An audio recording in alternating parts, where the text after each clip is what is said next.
It is. Hey, I have my last one for you. So this one is Mary of Elk Lake Dam. Okay. So Oh, damn. this is how, right? Mary of Elk Lake Dam.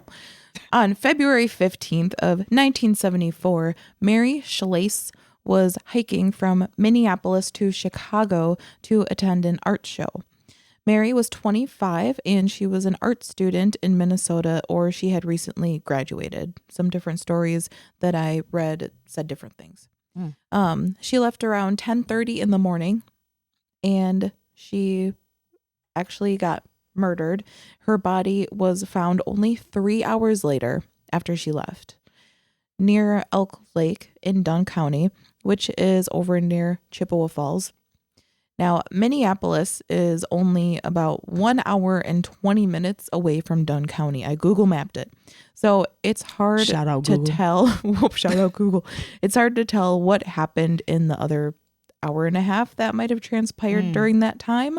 But only 3 hours later, she was found dead. Damn.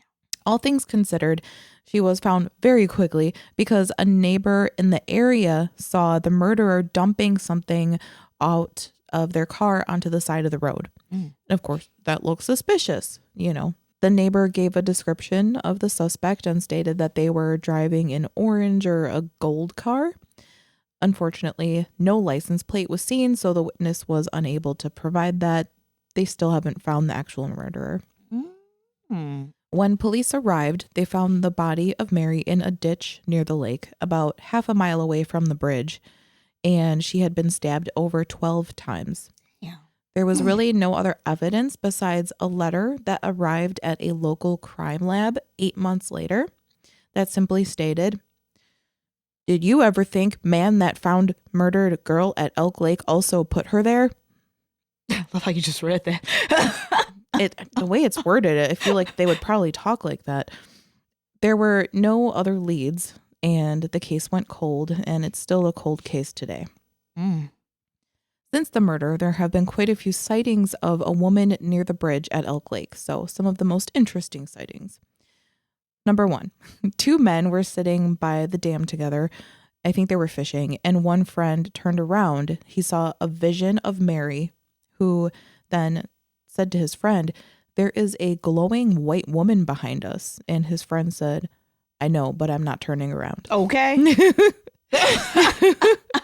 I see I feel like that would be like you and me. I'd be like, "There's a lady over there." You'd be like, "Nope, Don't look. there isn't." I don't see shit. Another one is someone was actually standing on the bridge, and while they were standing there, they had a vision of someone throwing a bag into the water. Maybe they went to the Morris Pratt Institute. I don't know. 3, let's see. Many sightings of a disappearing hitchhiker along the bridge. So they think they see a hitchhiker and then they disappear when they get closer. Yep. Kind of like a mirage. All right. The most interesting one that I found was a lady by the name of Virginia Hendricks. She is a resident who lived near the dam and claimed that Mary would visit her on a regular basis in the fall of 1994. She described Mary as wearing a pink Angora sweater and white capri pants. Okay, fashion. Right. Angora, okay. I don't know what that even means. I don't know what Angora is. I'm not fancy. So I'm like, ooh, Angora, that sounds great. Right.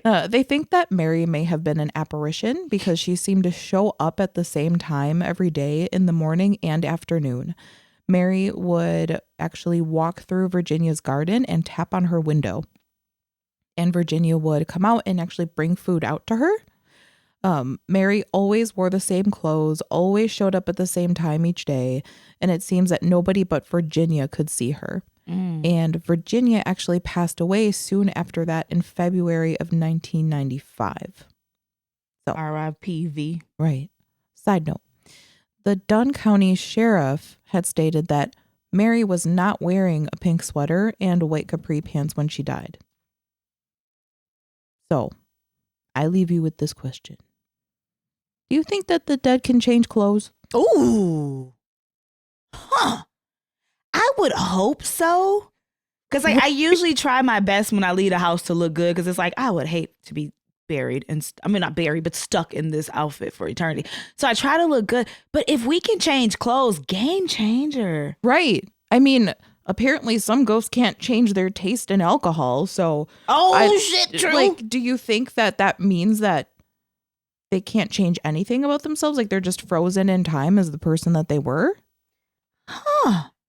That's a good question. I'm starting to think that you can change your clothes because, like, let's say Mary died in, like, I don't know, a burlap sack or something. Then she went and found an Angora sweater. Like, right. She was moving up somehow. All right, Mary.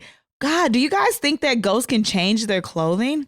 I've always thought, like, once you die, like, that's just it. Like, you're stuck in that outfit. Right. And I you know, there's like memes and shit everywhere that's like, whenever I leave the house, I try to make sure to look good so that I get, you know, if this ends up being my ghost outfit, then I always look good. Or that's that shit. That's my philosophy. But it's like, except for today.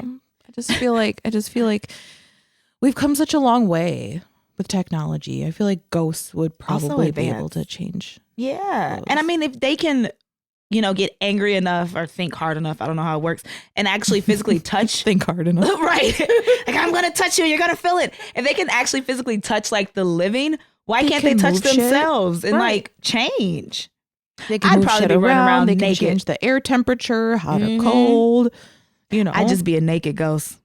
You would. I'm not putting clothes on. You'd be naked at the bar. Okay. Spread eagle. Like, hey, guys. Na Tasha here. Anybody interested? No? Anyone want to see a trick? Okay. Oh, God, I'm so inappropriate.